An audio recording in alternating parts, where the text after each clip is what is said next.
Welcome, excuse me. Welcome to another episode of This Week in Digital Parenting with me, Josh Ramsey. You've made it through another week. It is Monday night. I hope you have a glass of wine or a cup of tea and you are ready to sit back, relax, reflect on the fact that you've made it through another week in this crazy time in which we live, and take a breath. And let's jump into some big ideas for this week in digital parenting. This week, we're going to be talking about social media, and in particular, I want to talk to you guys about TikTok. It's a very famous platform with our kids these days, and it's very popular for another number of reasons. And I'm going to be doing a little bit more than I've seen on all the parenting blogs that I've been checking out that are talking about TikTok. And very much they only show you kind of screenshots and they talk about it quite conceptually. I have gone into the app and I've created an account as a 13-year-old, which is the minimum age group. And I'm going to show you some of the videos that I've seen in the platform. And I'm going to reveal some of the ways in which I think it is something the parents should think twice about before letting their children have free reign in this platform. And then we are going to talk about a very exciting, new, safer, healthier, and kinder social media platform that I found out about earlier this year when I was in Dubai. And after a bunch of months of testing, we are now very excited to be launching it into South Africa. And you tonight are some of the first parents and teachers to learn about it. So the big ideas for tonight: TikTok, how it works, what we should think about it. Number two, what kind of decisions we need to consider as we think about the social platforms we want our children to be on.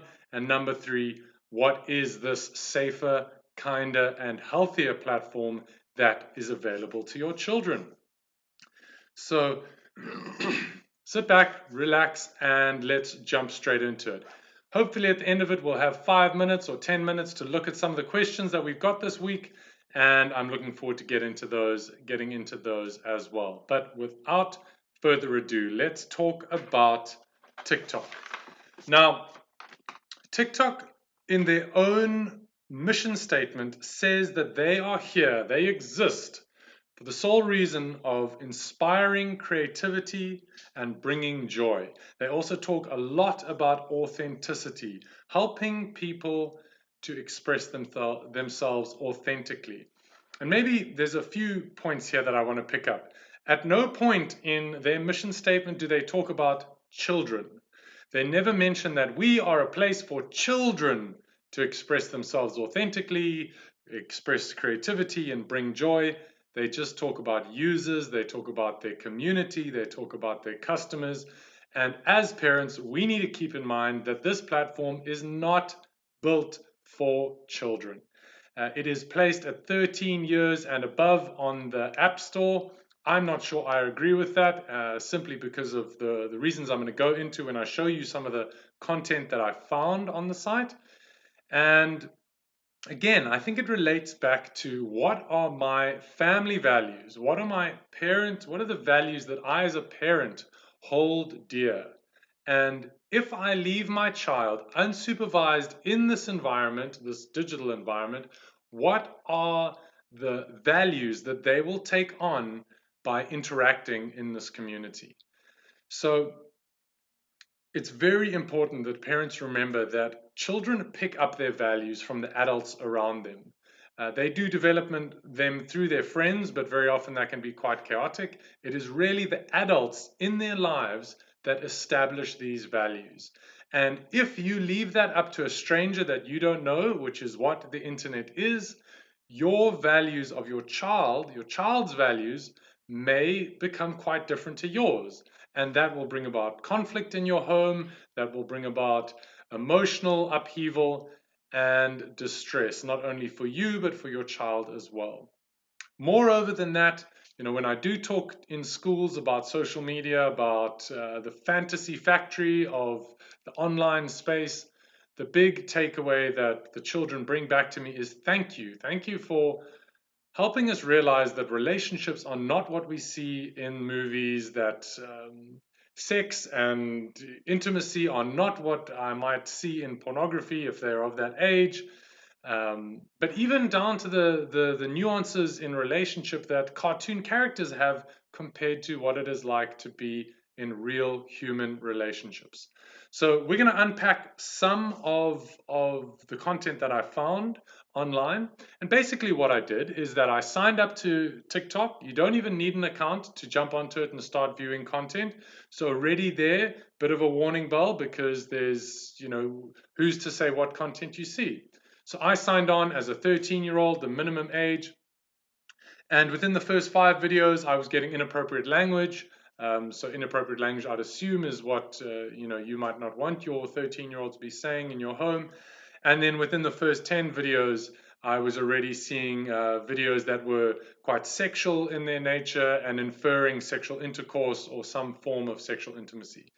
And you've got to understand that it is your typical scroll up kind of social media, endless scroll experience. So it doesn't take long to get through 10 videos. Let me just say it that way. So from there, you thought, well, let's say that I'm an adult and I now want to restrict my child. So I looked into the restrictions that you can put in place for a child, and by engaging what is called the restricted mode, I then still saw but in the next 5 videos, another 3 kind of inappropriate swearing, and then one of them was excessive drinking, kind of drunkenness at a festival content. So suffice to say, I'm not sure how well their restrictions work, and you've got to always realize that as parents, you can't rely on third-party restrictions to regulate the content that your children see online, because invariably they're going to be they're going to be later than the content is being produced itself.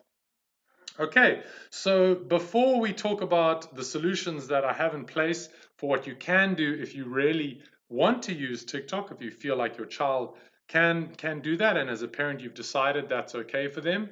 But let's have a look at some of the content on the platform so that we can see what it is I am talking about.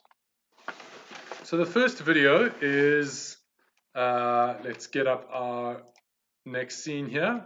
So if we just pause there for a second, I'm going to turn up the volume on the TikTok so that you can... McGregor, shut your fucking mouth, yeah? And not one of you mouthy fools will do anything. Do something about it. Do something. Fall down, 4th quarter, shorty, I'm a ball.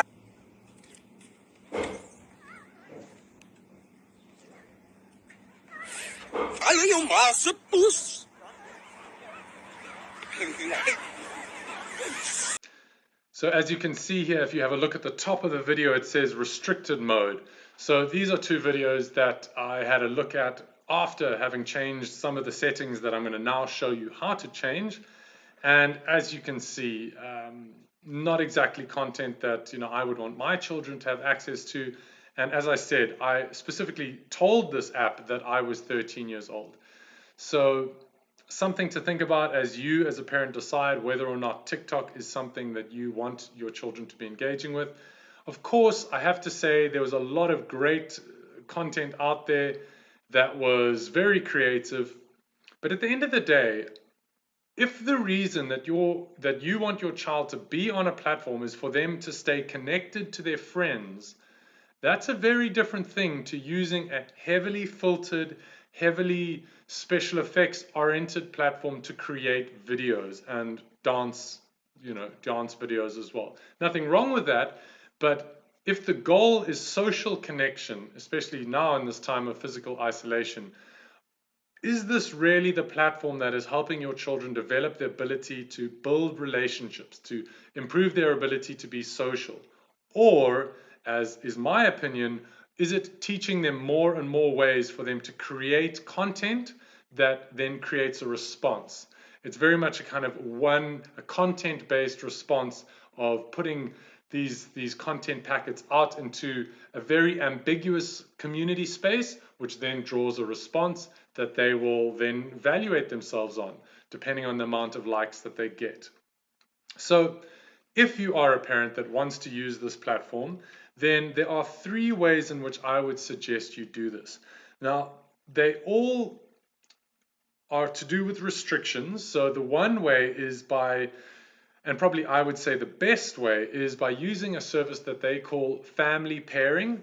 I'll take you through how you turn that on, but basically what that does is that it sets up a TikTok application on your phone and then a TikTok application on your child's phone and links the two together so that you see all content that they're putting out there. And it also means that they know that they're accountable to you being on the same platform as them. There are also ways for you to control the screen time. That's the amount of time your child can watch, can use TikTok, and they have to use a password to unlock more time.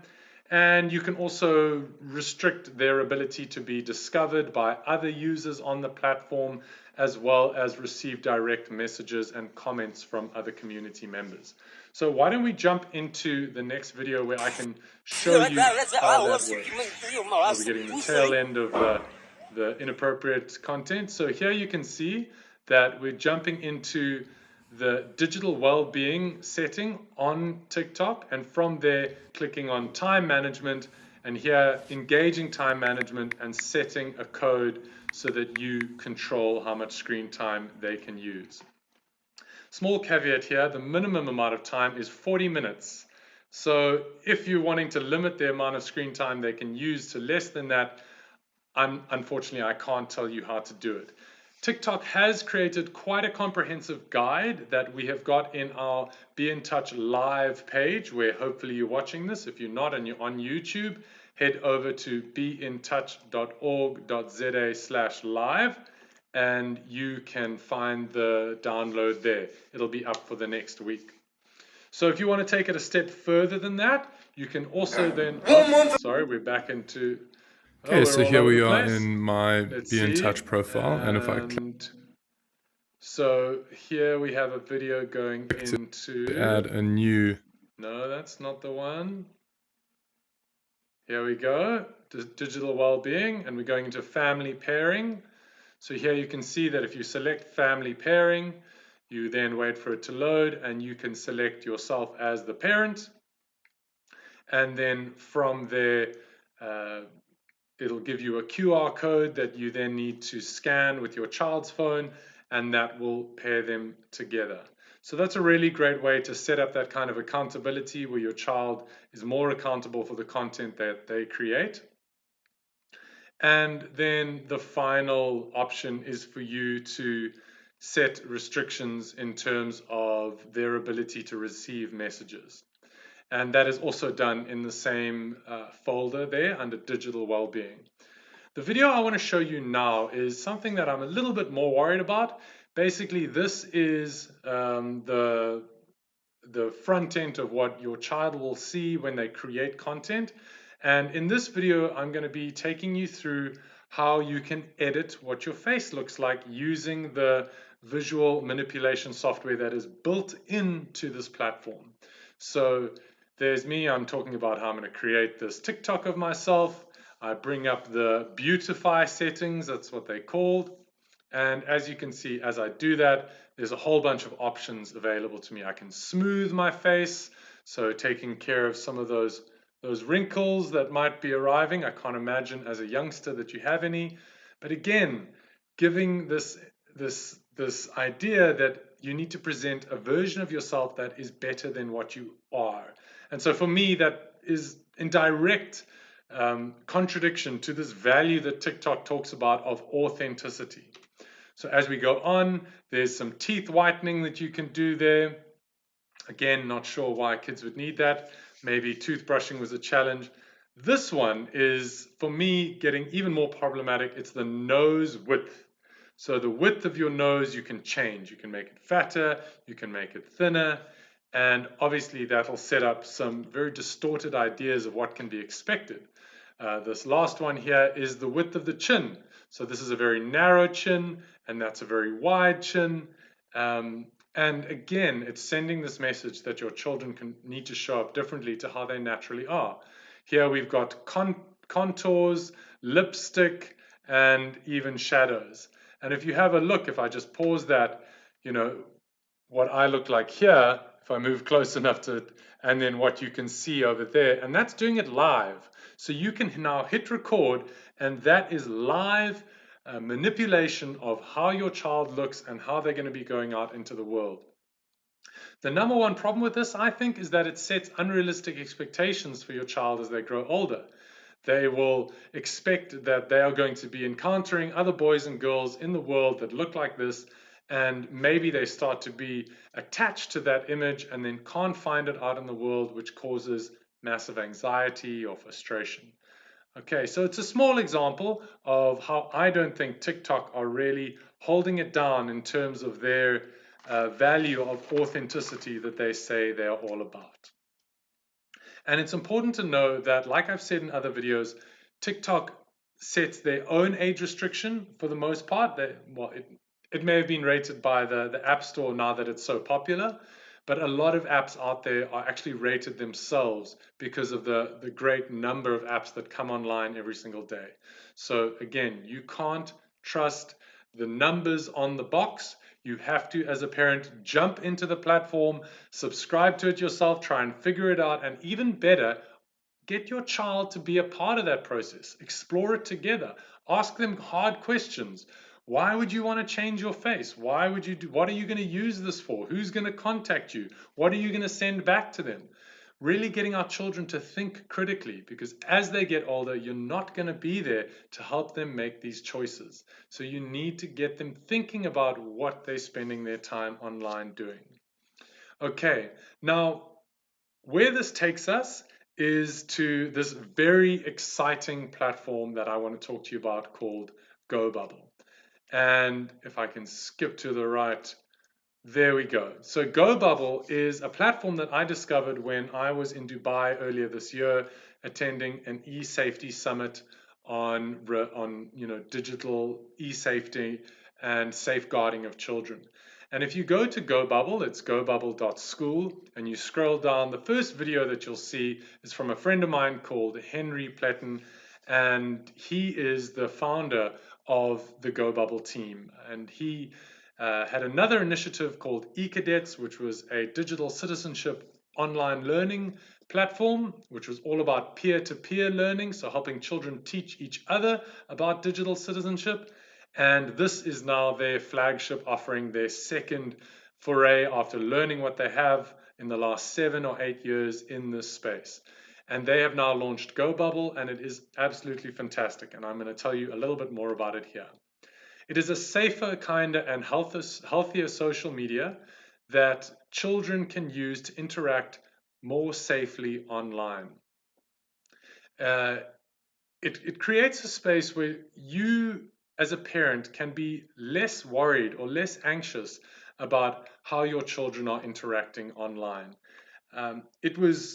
What I love about it is that it's web-based, so any platform can use it, any tablet, any PC, any modem, sorry, not any modem, any computer, tablet, or phone.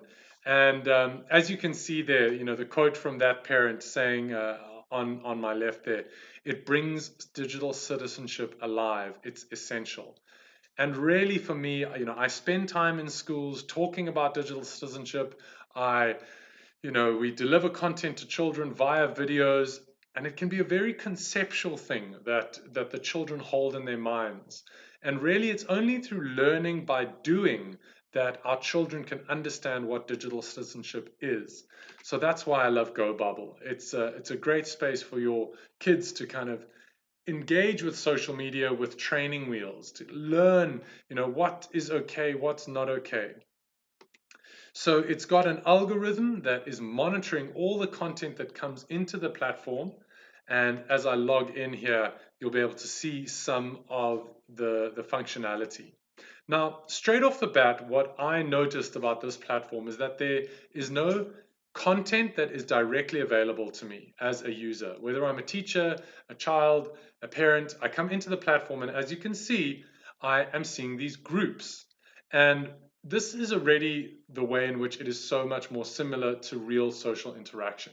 We don't interact with a limitless amount of people out in front of us and a soapbox with a megaphone that can speak to the end of the universe. We interact in groups. Everything is done in groups, whether it's our classroom group or our work group at school or our team group on the sports field. it's all done in groups. And so that's what GoBubble does. It creates these group spaces for you. So, whether you want to learn about, for example, here we're clicking on the grade 3 group that we are running with a group of parents here in South Africa. And there you can see Henry's put a post up that is available to everyone. As you can see, that's posted in another group called Daily Challenges. And Daily Challenges group is really great because it gives our children something to do online. Now, I talk to moms and dads about how they have to sacrifice their phones to get their children onto a 6-way WhatsApp video call. And one of the things they tell me is that children kind of run out of things to do on the call. They're excited to be there and they're talking over one another and they're interrupting one another and it's kind of chaotic, but they don't really have anything to do. Children are very physically oriented, and so any social communication that they have is generally based around what they're doing. So if they're swimming, they're talking about swimming, and they're talking about maybe what their friends are doing in the pool, or things that they've learned about swimming, or whatever context they're in. But to remove that context and then give them a social platform, they very quickly run out of things to do. So GoBubble sets daily challenges. Tell us something that you want us to know about. Send us a picture of your pet.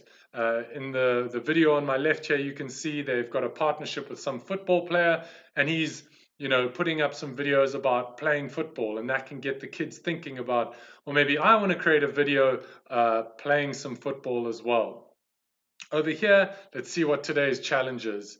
It pops up and we have welcome to the GoBubble calendar. So every day they've got a different challenge. And in this challenge, they are asked to teach us something. So, the children are using the platform to create some content about something that they care about. And that is fantastic because it gives them a structure, something that they can do to interact with their friends. There's one of the children on my group posting something into the group there, and another challenge. So as you can see, there's a lot of content that gives the children a platform and a scaffold to have a conversation. Now, you might ask, well, that's all good and well, but how is it actually safer? So I already mentioned before that there is this algorithm that is monitoring all content on the platform. And I will take you into the back end of the teacher's version in just a moment so that you can see a little bit more about how that works. But all content is moderated. And if a child puts up a picture and the algorithm decides that there's too much skin tone versus clothing kind of colors in that photo, it's not going to allow the post to be put on. In addition to this, there is biometric age verification at login for children and parents if they're loaded by the parents. And this is another layer to the safety where every child is loaded by a trusted adult. So that's either a parent that's been invited by the school, or it's a teacher that has been approved as a school by the platform and then loads the children onto the platform. And again, all of those children are loaded into groups. So you can't have grade 6s interacting with grade 2s or grade 3s. You can only interact up and down one grade within the same school. There's been some amazing stories of schools around the world connecting classrooms. What I also love about this platform is that you can see it's very similar to TikTok. If you remember what TikTok looked like from a few videos ago, the functionality is very similar. And that is just something that children expect these days. So if we have a look at the bottom tabs, you can see here I'm looking at my friends. These are a bunch of teachers that I've connected to, some in the UK, some in Dubai, there was actually one teacher from Kenya. So I was finding out how he was using GoBubble in his classroom space. And then the kind of expected functionality where you've got your timeline, you've got the groups that you're a part of, and you've got chats that you can join. So all in all, a really great platform. Here you can see the pets group where you can go in and see videos about pets and animals, all very appropriate and very much catalyzing conversation for the kids. So all in all, a fantastic platform. Please, if you're a parent watching this and you're interested in your school getting involved, head on over to beintouch.org.za and you can get hold of us to put your school in touch with the platform to get them logged on, or they can simply head over to www.gobubble.school and they can sign up themselves. Now, I want to give you one last look before we see about how much time we have left, so that you can see what it looks like to actually log on to the desktop version, and particularly as a teacher. So as you can see here, this is what the home page looks like, very similar to the mobile space that I just showed you. And for teachers, you would just simply click on Teachers and Register. And then from here, you'd put in a class code if you have one. And if you don't, you click here and you can register your school. As parents, you can click on the For Parents tab, and very similarly, you would agree to the terms, sign on in, and your school would have sent you an invite, so you'd go straight into your school's group, or you would find them using a code that has been sent to you. Okay, so I'm going to log into my teacher's side of things so that you can understand a little bit more about why I think it's so great as a teacher.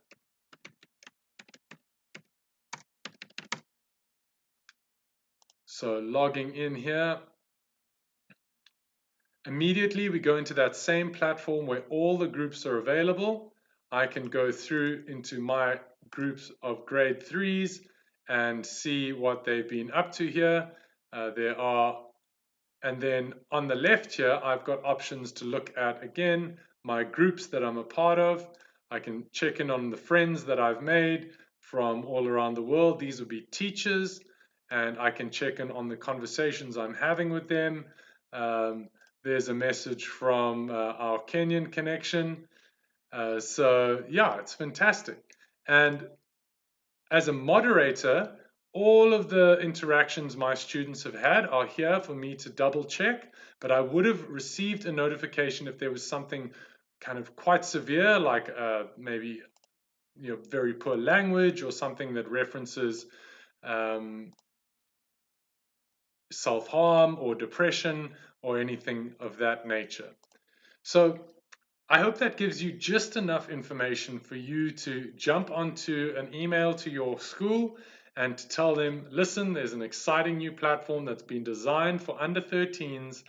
And if you head on over to www.gobubble.school, you can sign up there and start connecting your children in this time of physical distance. What's really great about it as well is that as a teacher, you can start to understand what your children are concerned about, what it is that you can speak to them about. And because it has video to video functionality, your children can actually have video conversations with one another, which is very exciting. Okay, it seems that we've run out of time, so I don't have enough time to jump into any of the questions, and they will roll over for next week. Please make sure that you send any questions to us at info@beintouch.org.za or using the WhatsApp number that we have provided just below here on the live stream page of our website. If you want to come back and look at this at a later stage, we'll post a link to this video on the same page. If you can't find it, just head to beintouch.org.za, and in the top left corner is a tab that says Live Q&A. Click on that and you'll find us there. Thank you again for joining us on This Week in Digital Parenting, and we look forward to a week ahead of connection and low, slow breaths to get us through this time. All the best. Have a wonderful night.